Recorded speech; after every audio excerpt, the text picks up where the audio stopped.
this is our first, like, this is our first panel episode. It's a round table. Oh my gosh, I'm honored. Yeah, we have a round table of I love it. brides to be. In the world of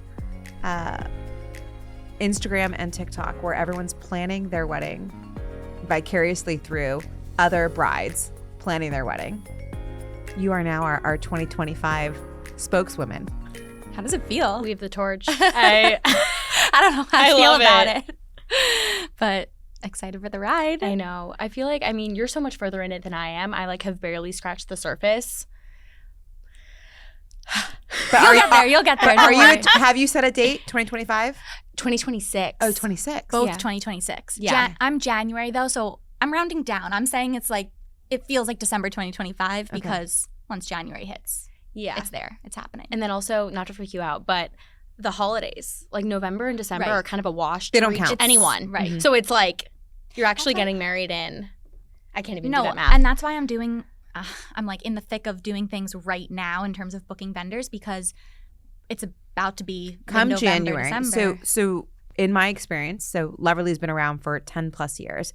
And there's one thing that I'm just warning anyone who's either engaged now or going to be engaged over the holidays, which a vast majority of proposals happen from basically November 1, kicking off engagement season through like Valentine's Day. I think it's like 35 to 40% of all proposals happen in that period. Wow, I would have assumed summer. Same. This summer, my entire Instagram feed was like proposal, Boom, boom, proposal, boom, boom, boom. proposal. Hopefully it's shifting, but the reason behind that is because you have the holidays, right? People want to do it around their family and friends. They're already traveling places. So like you have Thanksgiving, Christmas, New Year's.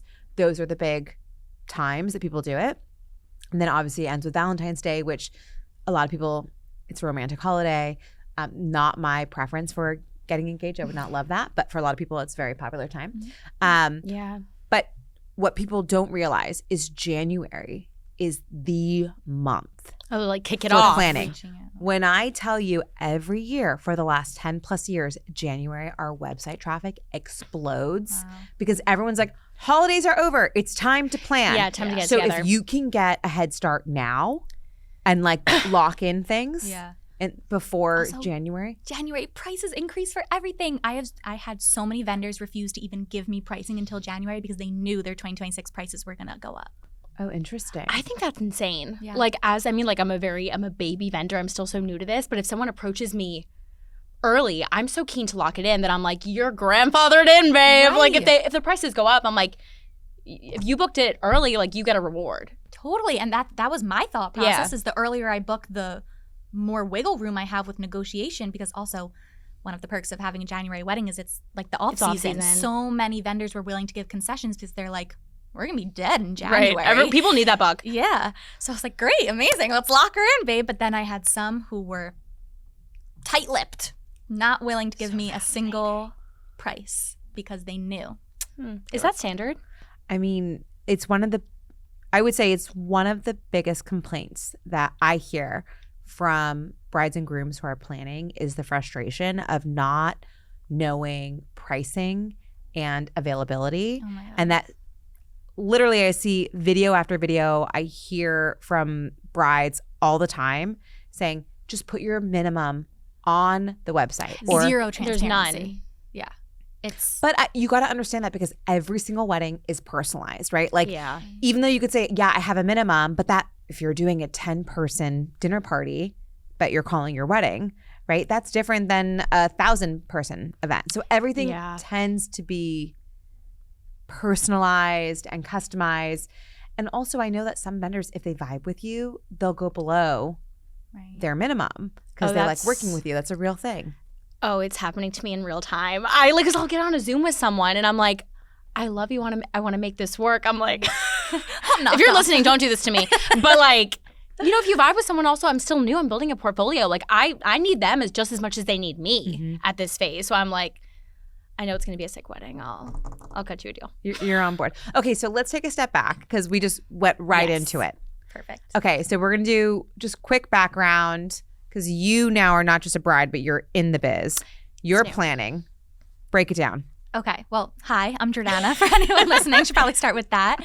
I'm a lifestyle content creator, and I got engaged June 1st of this year, and I'm getting married January 2026. So I have like a year and a half of planning.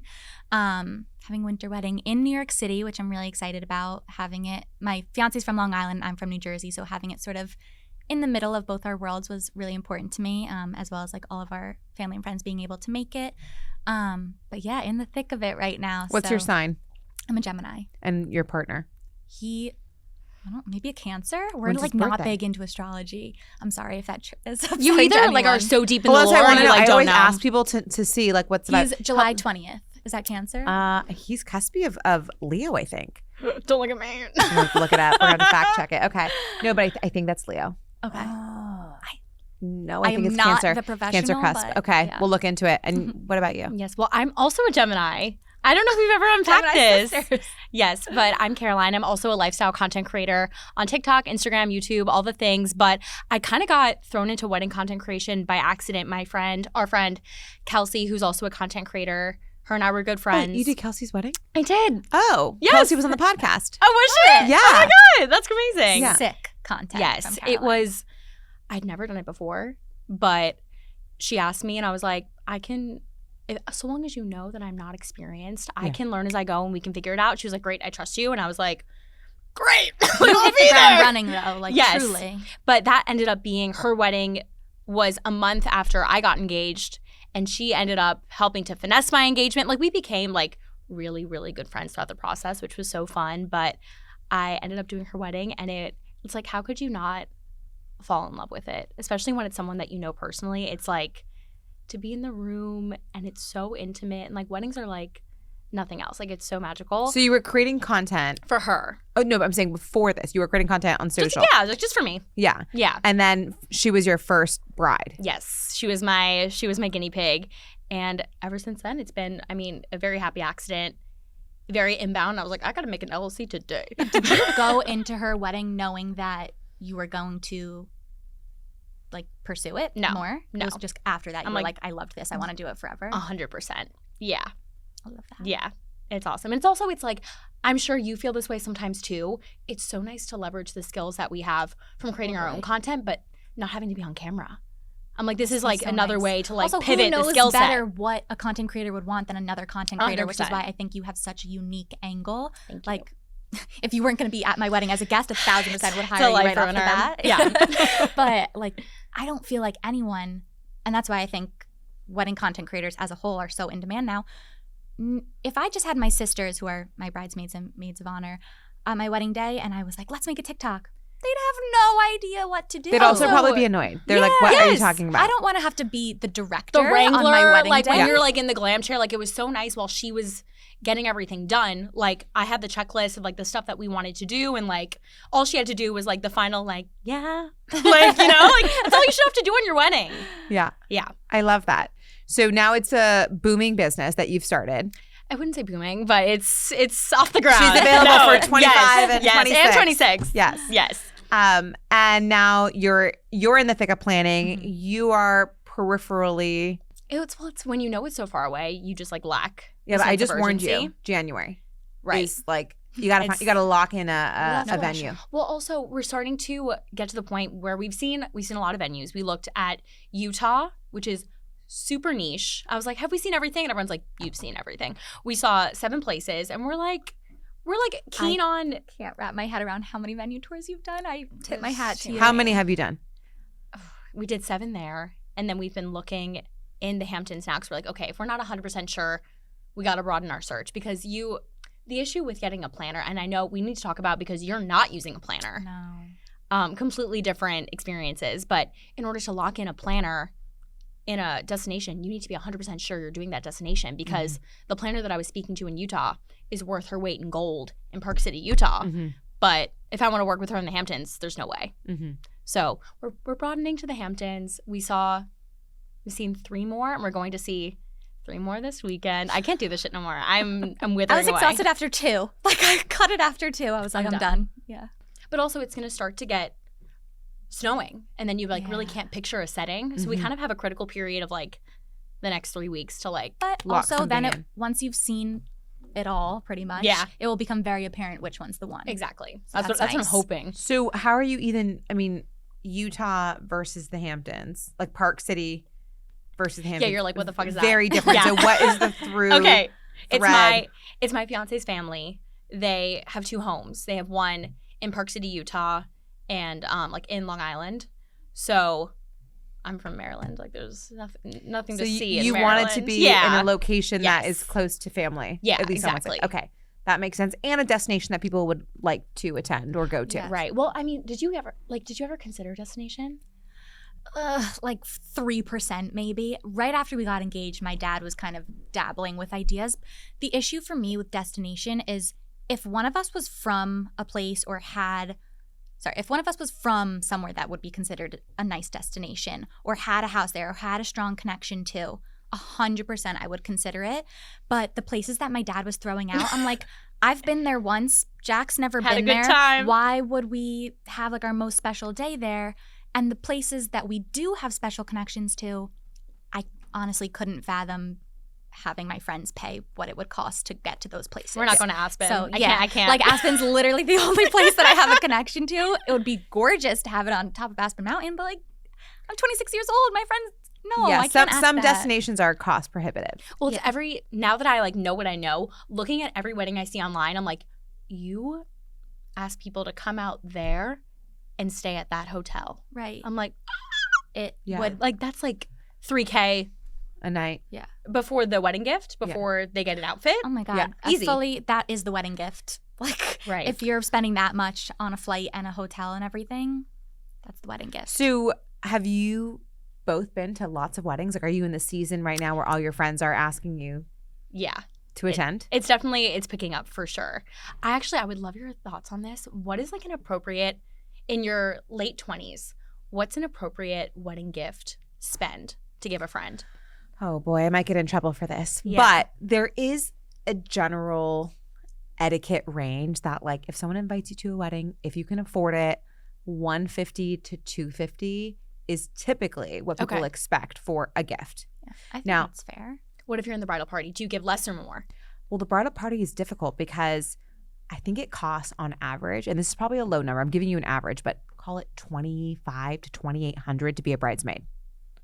So that's not a cheap ask, right? Between the dress, hair and makeup, bachelorette, bridal shower, gifts, like that's a lot. It's a big Um, lift. Yeah. So, and if you're very popular and you get asked to be a bridesmaid like 5 or 6 times in a year, people go into debt. Oh, It's That it's is pretty wild. scary. It's very expensive. Yeah. So that's the rule of thumb. It's like, I'll just be very generous. 100 to 300, that's like a range. mm-hmm. But, you know, if you're in a bridal party, I mean, I don't know, that's a toughie. I might say. I like panic Googled it.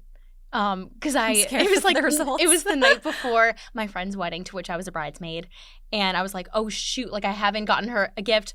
I'm in the bridal party. What do I do? I should have phoned a friend. I don't know Yeah. why I. What did What it did say? Google say? It told me to give $400, so that's what I did. I panicked. I was like, Well, you're a that's great a lot. friend. it was a lot, and I like sometimes I think That's about like, it, and I'm did like, you have a ooh. +1? You had your partner? Yeah, Okay, so that's the other thing. shared card. Okay, so that's something to consider too, right? So it's like usually a per person situation. Okay. So if it's like 100 to 300, I mean 300's high. I feel like that's like what a parent would give, right? Yeah.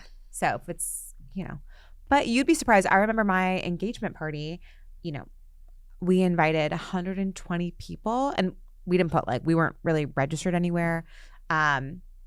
But people bring checks and they bring cash and whatever. And so it's just really interesting to see who gifts, Mm-hmm. who doesn't. And then when people do gift, like what they gift. Yeah. And it's all across like the spectrum. Like my last minute, my sister had a good friend of hers from college who was going to be in town, and she was like, "Oh, can I invite her?" I'm like, "Yeah." It's kind of because it was not like a sit down situation. It was like a Right. catered kind of family style, and it was like we had beautiful tables, but like it wasn't like a place card, right? So I'm like, "Yeah, of course, the more the merrier, no problem." And like her and her husband gave us a very generous cash gift. And like That's that's so really sweet, but then I nice. feel weird. And then I texted her to be like, "Hey, can I have your address? Because I'm gonna mail you a thank you card." And she was literally like, "Save your paper. Like you don't have to mail me anything. Like you're welcome." And I was like, know. But like, Yeah. but I didn't even have her address because I didn't formally invite her. But she gave us a really generous gift. She's probably so appreciative and like. Yeah, but also like Well, people who have been everyone's at friends with for a different very, very long Means time. levels. It like actually doesn't Yeah. mean anything. Yeah. You know, like because everyone's at different stages. Right. And not even that, but also people just don't know etiquette. Like they don't know what to give. Like I think There's no transparency on that either. Yeah. The wedding industry as a whole, zero transparency. And that's why you're here, babe. I mean, we're trying to, but also people get so angry when you try to create like transparency or give an opinion on something. It's like, oh, that's so nuanced, that's so niche, or that's for luxury, and it's like you feel like you can't win. You're like, I'm just trying to help. Right. It's honestly true. Like here I am complaining that there's no transparency, but it all depends what vendors you choose, what you're going with, how many people you have. Like you could put on a 5-star wedding for $1 million, or you could have a small elopement. Like it's crazy. I have had wedding planners on and event designers who are like the best in the world, and just earlier today I was talking to someone who produced the floral and design budget was $3 million. And he even said that was not his favorite that he did. Well, I actually do have strong opinions when it comes to, I don't think spending more money always equals nicer wedding. I Correct. think that some weddings you can go to and it's almost just like, here's how much money we have. And you walk away from the wedding being like, wow, did you see XYZ? Instead of being like, wow, they were so in love. Yeah. And like it kind of takes away, it's just like, for what? Well, it's like this feels like the biggest display of wealth that I've seen since like bar mitzvah season when we were like 13. Yeah. Like because everyone was like, he gave out iPods, and it's like feels like that again. Right. It's such a Jason weird. Derulo perform. Seriously. No, really though. Yeah. Like it's really nutty how we like you go years and like people are so demure and like modest with like their wealth, and then we're like, oh, like it's like that. So what are the things that you're seeing that are those showy wedding moments? I feel like I'm way too descriptive that you guys will be able to know exactly who it is. No. So like I'm gonna keep it vague. I think candidly the bridesmaid proposals are getting a little out of hand, where it's like, how many name brands can I stack into a box versus like I've seen Chanel. I've seen Chanel. yeah I've seen Dior, a lot of Dior. yeah, and it's like okay, like I mean what like connection does it have to right. you? Whereas like I like Chanel's more expensive than Dior, for sure. I've also seen Hermes, but like I think it's that idea of what are the brands. It's like how many brands can you put into a box? truly, and then I look at someone like your bridesmaid proposal boxes that I thought were like so sweet and thoughtful and creative, and like it was What'd like you put in a yours? little wow, but like So mine, a big pillar of my content is coffee. Like I am a coffee lover to my core. And I'm getting married in New York. So I wanted the sort of vibe to be morning coffee in New York. And for reference, my bridal party is just my 2 sisters and my fiance's sister, keeping it very small, keeping it family. So in the little baskets, I had slippers that had one side had like a little sequined coffee cup on it and the other side had a little sequined croissant. I had the iced coffee flavored Summer Fridays lip butter balm. I had the Blue Bottle instant packets of their So iced cute. Are those mocha. good?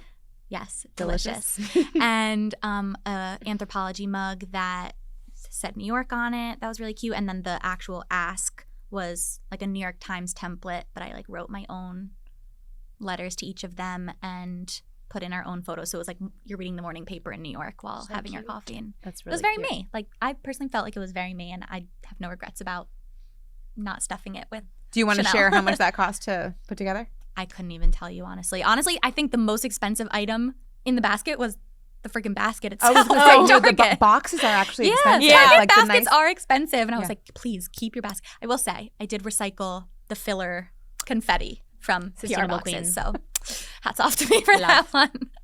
But yeah, I really couldn't even tell you. Even without all the brand names, still added up, and I only Yeah. had 3 people. Yeah.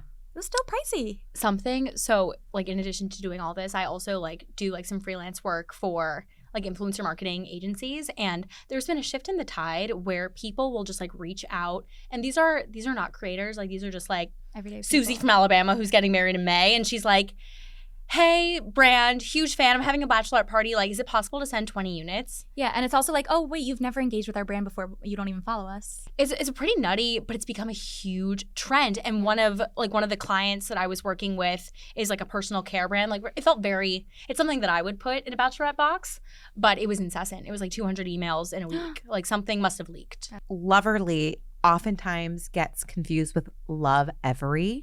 Oh, the baby brand. Which is the baby brand, Yes. which I'm a customer of with my baby, right? Like we have like the toys and whatever. And we get to our mailing address, which is like a PO box. I get like probably 15 to 30, depending on like the season, baby shower invitations. Oh my gosh. Yeah, but I've seen people do that, everyone, inviting brands have to you your wedding seen thinking that they'll send like a gift. TikTok thing where there's a video that's like invite in and out, invite these brands and they'll send you stuff. Isn't that a waste of like mailing is very expensive. I've learned in this process. Like I would not waste. Yeah, that's something we're not, as of right now, we are not doing paper invites. Fully E. Fully E. Both my sisters did fully E. And it Wow. was it was an organized process. It was a money saver and they had no regrets. So as of this time, things could change. 100% things could change. As of this moment, fully E. And you can, if you want to, you can print one. Yeah, for the older people also, like for my grandparents, we print it out from paperless post. They offer physical invitations. Could I tell you how many invitations I've thrown away the second I've gotten them? Like it's and they're expensive. I feel so guilty throwing them away. I can't bear it. I have a drawer. I also have a drawer, but also sending out your It's pricey. sending them out, like you have to order like an odd number. It's like, oh, it's like 100, 120 or 130. And like, why do I have a stack of like 20 extra invitations for my engagement party? And then I also have the thank you notes. Like I ordered like extra. And it's like, it's great. It's a cute photo of me and my fiance in black and white. And it's like, but like, I don't want to use it anymore. Do you know what I mean? Like, thank you. So if I'm sending someone a thank you gift, like for regular life, like I'm not sending them a thank you gift with a photo of us. I feel like that's So I have a stack of it. I can't throw it away because they're nice. But it'll be fun to look back on. What do you do with all? I actually have seen a product that's been marketed to me online, which is like you can get an envelope and put all the cards that people have sent to you. Oh, that's cute. And they'll scan it and put it in a book.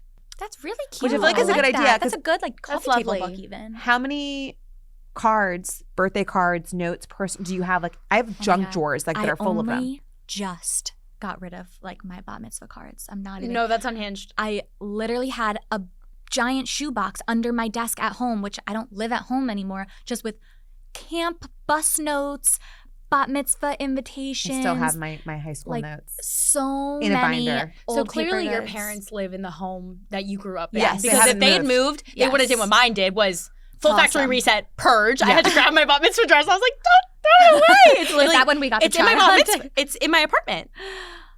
I couldn't even tell you where mine is. Nothing's there. Yeah.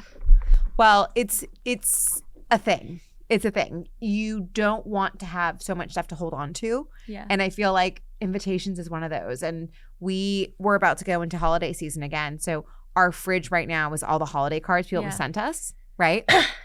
At the end of the year, whatever. And we don't like to throw them away, but now we got to refresh them because we got the new cards coming in. Right. But I'm still very much into sending a holiday card. I love them. I love them. I also love other people's invitations and things like that. It's just when you're deciding where to cut costs. Yeah. And also the guilt after you receive it of keeping it forever. Right. Because you know how much it costs. A holiday card. Yeah. I've actually never heard of anyone doing that ever. Really? Like this is such a like, oh my God. I feel like this is the new wave. What do you mean digital invitations? A digital wedding invitation. It's very popular. So when you're signing up for Loverly, we ask you, like, are you sending digital invitations or print? Because like we're finding more and more, it's like people are skewing towards digital, at least for save the dates. Yeah. And like, you know, or one or the other. They'll start with one and they'll say, hey, like go to our wedding website or, I mean, but wedding websites also had a moment for a really long period of time. And I feel like now people are like, I don't even want to build a full website. Like it's just like a one pager. Like, oh, my friends are going hard. They're like, they're like really taking their time building these websites. Oh my God, so you'll be surprised that I'm not hiring a planner because I'm not very details oriented. You know, when a job description is like detail oriented, I'm like, not for me. I'm not detail oriented. So my wedding website, I'm like, okay, first template done, insert a photo done. She's live. Like I can't I'm so disorganized, can't. but so detail oriented. Like it makes me crazy. Where like I'm very scatterbrained, but I'm so specific. Like I'm like a nut. I mean, yes, but in some areas, not others. No, that's healthy. Let go. Yeah. So we said showy proposal boxes. We're saying no to printed invitations. That's For now. They're out. Okay. What else? You said destinations, over the top destinations. What else do you see? It's been interesting to see like first look and whether or not people are moving towards them. I'm seeing more people move towards them than not, which I think. Well, I think that's because of TikTok. Because there's all those videos. Everyone wants a video of their partner like sobbing. It's like the caption is like, "Dream POV. You got your dream first look response." Okay, How much well, if I pressure post is that, don't that? make fun of me. No, it's like I'm gonna post it too, but like Yeah, if he doesn't cry. it's been wild to see because of wedding content to see how it's really shaped weddings and Oh my like God. the flow. Like it really is. You can tell when some weddings are kind of like For the Instagram. like it's a beautiful wedding and it's so meaningful, but you can tell when the moments are kind of like shaped towards Curated. content where it's like the long getting ready. It's like because the girls want to make TikToks, whereas like in reality, I've worked with brides that do not want to make any like post TikTok. Like they're like, this is my hell. Please just take candid videos and splice it into something, and like that's enough for me. But those getting readies take like 2 hours. Okay, so I actually had a nightmare 2 nights ago. My first wedding-induced nightmare, which is wild because it's so far away that I was like, haha, can you tell I'm stressed? I had a dream that there was no wedding day timeline. Like no one created a wedding day timeline, and we were waiting around all day and started getting ready at 2:00. And there was no time for anything. We had no photos. Like the photographer literally did not have time to take a single photo. I'm running into the venue with my hair down, being like, I wanted it up. I wanted it up. Everyone is already at the venue, and I'm running through fully in my dress, and everyone's trying to stop and talk to me, being like, Jordanna. I'm like, I'm not ready yet. That Like, is a running- nightmare. It was And then nightmare. your teeth fell out. Yeah. It's like so kooky. There were several other things that happened in this dream that I will not bring onto the podcast we can discuss later, but it was terrible. Well, you're not hiring a planner, so I will happily give you Loverly's timeline templates. We have Thank you. multiple of them. amazing. You can let us know. They're not just for you. They're Avoid the free to nightmare. everyone. Yeah. Anyone can have them, but Fabulous. just in case you need a little help on that, I do it'll appreciate really it calms my nerves already just knowing that it's they out there. exist. Yes. Yeah. But yeah, it was a nightmare. The timelines are so detailed, but they're so necessary. Like you need someone like 9 to 9:02. move, bitch. Yeah. Like it's time. So who are you going to put in charge of that on the day of the wedding? We will have a wedding day coordinator. Okay. Like there will be someone there keeping us on top. But also like my mom has planned 2 large weddings. Both my sisters are married. Jack's sister's married. They didn't have a planner either. Like I'm surrounded by good, organized people that know. Are what you going to needs be delegate? done. Are you going to put people in charge? Of certain things, yes. But also, like it does make it easier not having a big bridal party. And Jack's sister is very on top of everything. Like she's very type A. She's very organized. I know that she will Handle it. keep it going, but we will have a wedding day coordinator to ensure that we are. Let me just give you some advice. Yes, please do. If I were you, I would not walk out to the reception area or the ceremony area Until it's done. until it's done. And I'm talking like until like a minute or 2 minutes before if you want to like move things around, because I talked about this on another podcast episode. If you are not cut for the stress of event production, you will not, and you're not prepared mentally for what it's going to look like. It looks like absolute chaos until it's all done. And you've been to one of our events, and you know, Loverly does these influencer events. We bring everyone together, and you know, I've produced a lot of events in my day, but how calm and cool my team was when there's 30 minutes left until guest arrival, and I'm like, guys, there is garbage everywhere. Like the florals are not set. That installation needs to get moved up, and they're so calm because they do it all the time. No spot off there.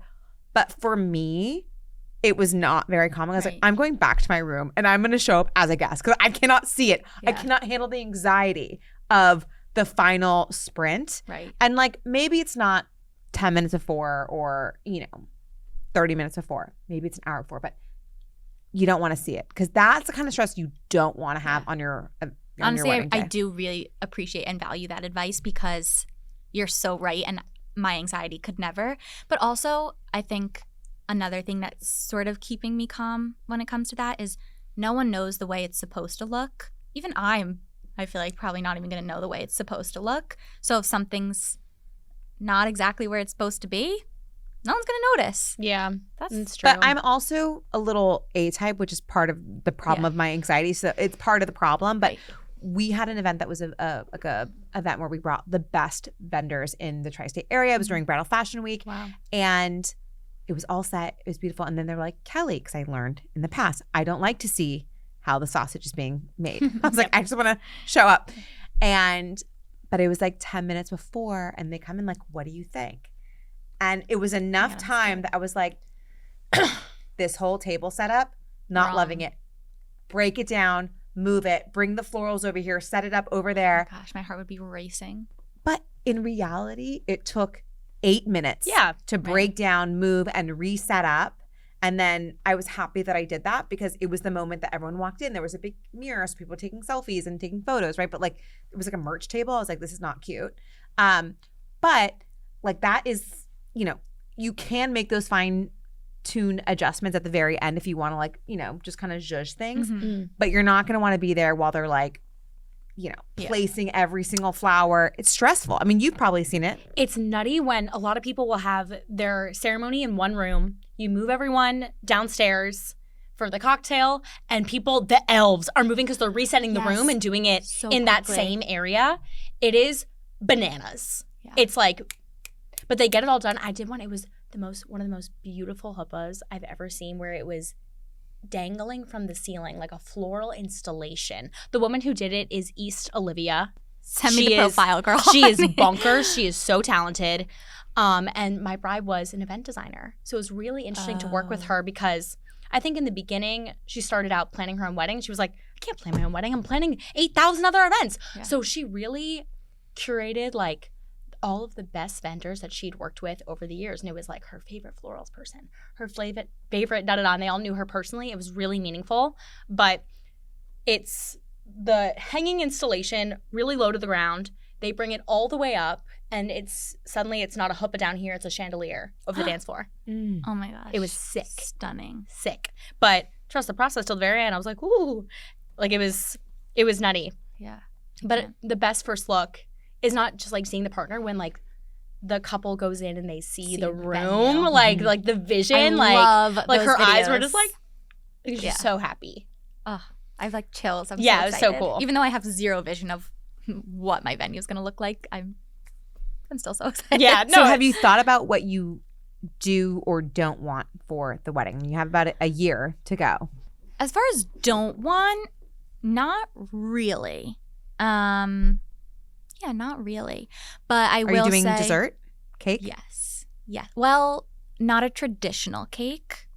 I'm omitting the details for They're going out of fashion. I'm seeing less and less people having these big ol' life-size cakes. Yeah. It's not really a cake. But we will be having dessert. I would be happy. Unfortunately, our venue does not permit for this, but my dream wedding would be like sick cocktail hour, sick dessert, no dinner. Like 1 million hors d'oeuvres, 1 million appetizers, like of my dreams, and a sick dessert bar. A seated dinner, take it or leave it, in my opinion, but we have to. That's the way we pay for our venue is per plate. So yeah, apparently there's good food there. We'll see. But as far as things I do want, like I have a very specific florals mood board. But then I sent it to my mom and she was like, well, we'll see what's available in January. Yeah, you're right, Queen. I'm like, okay, sure, great. Well, you forget that they grow it's naturally. Seasonal. I know. I'm like, shit. Yeah. But because it is, okay, before we had a venue secured, I was very specific on things that I didn't want. I am way too anxious of a person for an outdoor wedding because if it rains and you chose your venue for the beautiful outdoors and then you get the indoor backup option, sure, some of them are also very beautiful, but it's not why you chose it. Mm-hmm. And that would stress me out so much. So as sad as I am, because outdoor weddings are my favorite thing ever. They're beautiful. They're stunning. The pictures, the vibes, incredible. I couldn't tolerate it. So we're having an indoor winter wedding, totally opposite of everything I ever thought that I would have or want. I thought I'd have these whimsical, bright color florals. No, dark and moody, girl. To your January in the dead of winter in New York City, bright whimsical florals and not happening. But there's something so nice about having a wedding when no one else is, because this is the event of the season. Oh, like, it will be the event right? of the season. Like when you have a spring summer wedding, all of your friends are bloated and have been doing this shit every weekend, and like it'll be something to look forward to. I am very excited. There are a lot of reasons that I'm happy with it being a winter wedding. We already covered the concessions that we're getting. I won't be sweating, which is fabulous for me. I'm a big sweater. Huge sweater, apparently. Yeah, so that would Sweater just weather works not for her. be ideal for me. No frizz. I'm also a frizzy girl. So, things are looking up for January 2026. Everything's coming up, Jordanna, this January. And what about you? Have you planned like when you want to get married? Do you know? Yes. You're going to do a summer wedding? Yes. Ideally, August or September of 2026. The thing with, we really do want Utah to work out, but there's so many elements to be aware of when getting married in the mountains. Because say it's snowy up until March. It's going to be muddy all of spring. So it's like, is that the best weather? Yes. Are you going to be sliding? Yeah. And like literally your feet will be, it's kind of gross to get married in the spring there. So then that brings you. Think about that. I wasn't either. There's like some really talented planners out there who've made me known to these factors. And then we were like, oh, Labor Day, perfect holiday weekend. There's a festival. So there's like, the prices are also going to be so hiked up for people to fly out during Labor Day. And then you think about people are already investing. It's like, I've made the call to my friend where you get invited to this destination wedding. You look up the price and you call your friend and you're like, oh, we have to do it. I really don't want my friends to have to make those phone calls, but they're inevitable. Like, I think the people pleaser in me is really like so hard struggling with the destination wedding of it all, but we all do it for each other. And also my family's from all over. Like when I really deduce it, any wedding is a destination wedding for my family. They're like in New Orleans and Texas and Maryland. Like we got to meet somewhere. So how big are you going? We are aiming for like 220. Oh, that's big. What about you? Same. It's a big Yeah. wedding. Is that 220 going out or 220 your goal when people say no? I think our goal when people say no is anywhere from 2 to 220. Okay. Unfortunately. So how many are you sending out? Girl, I have no idea. Like anywhere from 220, 250. We have big families. Yeah. What percentage of your guest list is your friends and family, meaning you and your fiancés? Yeah. Or family? I am a quality over quantity when it comes to friends. I have plenty of acquaintances that I should invite to my wedding. But for me personally, when I look back on my wedding in 30 years, like, and the photos and everything like that, I don't really want the people there that I was friendly with and know that I won't be friends with in 30 years there. So my personal friend list is pretty small because I just want my best of my best. Jack is a golden retriever and is friends with everybody, so he does have a bigger friend list, which I was very insecure about originally, but now I'm just like, they're our friends. They're all our friends. I shouldn't be comparing mine versus his. It's not healthy, and it was getting me in a very toxic mindset. And I was like, oh my God, maybe I need to invite these filler friends from college that I haven't spoken to in 5 years, like just to get the guest list even. But yeah, my list is small. Jack's list is a little bigger. We have big families. Both our parents are like social butterflies. If it came down to it, like if we wanted to have a smaller wedding and I was like, listen, Mom, Dad, gotta cut these people, it would be totally fine. There's no aggression over the invite list, which I feel very blessed to say. But it is definitely going to be more family than friends for me. But I love my family. My family is my friends. We're the opposite. Ours is going to be like a big kids friend. I love that wedding. though. I say kids like I'm a kid, but I'm 28. Yeah. But I say kid because that's how his parents talk about it. But no, that's true. Like I think him and I are both having 60 friends each. Wow. And then we're allotting 60 to either side's families. That's Social a lot. butterfly. Well, it's like I have a big family, but it's not that huge. Yeah. And when I like think about the people that I talk to every day, it's not my fourth cousin. No. It's not. And like I don't need to pretend that just because it's my wedding. And like I feel like like chosen families are way more normalized. All right, but I'm days. gonna give unsolicited advice here for you. Let me just give you. Let's play story time. Yeah. So I got engaged in June 2020, thick of COVID, right? So like we could not plan, right? Or we decided not to plan. We decided to wait. But the first thing you do when you get engaged is you start building the guest list because that's what's going to drive all of your budget, your venue, all of that, right? So my fiance and I sat down and we built a guest list, put a bunch of names on there. And this is probably August to like September 2020. We built this guest list. I know where this is going. Of our friends and all this stuff. Well, COVID, so we weren't planning. We were waiting it out. And then finally, 2022, we're like, okay, let's do something. My dad's like, I want to throw you an engagement party. Let's like do something. And then you could figure out when you want to have your like big wedding, etc. So we dust off that guest list that we made not more than 18 months or a year and a few months, right? And there were I would say 30%, and it wasn't a big list. It was like maybe 120 people. 30% of those people crossed off because I hadn't talked to them in 6 months. I haven't seen them. And I think a really good thing to do is to think about, have I talked to you or seen this person in the last 12 months? Mm-hmm. And just, if you have to prioritize, because the number one thing that I hear brides, because it's mostly who I speak to, or even vendors, like what is advice that you would give is shave down the guest list because you're not gonna be able to see everyone on the day. And then also, to your point, people that you haven't seen, for a very long time, you don't want filler friends there, right? So anyways, that's my unsolicited advice. Go through your list, cross it out, go through that exercise of who have I not seen or talked to in 12 months. Yeah. And also, you have time to make the list now and revisit it in 6 months before you send out your invitations. And if you're not doing printed invitations and you're doing e-invitations, you can just cut them off the list. Yeah, right? Easy. You better watch their back in these next few months. Things are getting cutthroat. What I also thought was interesting too is the people that we invited to our engagement party, which was a full-blown, like, we mailed an invitation. It had like a wax seal on it. Like, it cost us, it was very fancy. I love. We sent it out. And the amount of people that just did not reply. That's rude. Did not acknowledge. That makes me sad. And like, we ended up not having a wedding yet. Like, we still haven't. But it made me think, I was like, well, if I do have a wedding, they're not making the cut because they didn't even acknowledge. And I think people were confused when they saw the photos. Like, what, was that a wedding? Oh. Because it was like, they like didn't, we do things big, right? This is my world. Yeah. But it really shifted the way I think about it. So you guys have a lot of time to curate down that list. Yeah. I don't foresee my friends changing. And we'll see. What do you think? When do you think is the appropriate time to propose for people to be your bridesmaids? Well, I think it depends on what you expect those people to do.